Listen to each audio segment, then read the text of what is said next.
how to get Roblox Universe ID in Roblox. So let's go. Please subscribe to this channel and click the bell icon on so you'll be updated if there are new uploads here. Right now we are here on our Roblox. So what we need to do is go to your browser and search for Roblox and then log in your account. Once you log in your account, go to a game, any game that you want.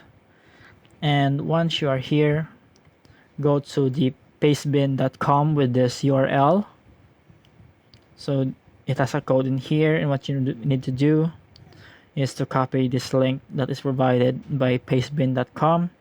You can see here that it has a place ID, so we are going to place the ID here. So the ID is the one that's the number here for your game in the URL. So copy that one and move on to this place ID here and paste it and just enter it, and you will see a result just like this one, where you can see the name of the game and the ID that is highlighted here and with the red underline. So I hope this helps.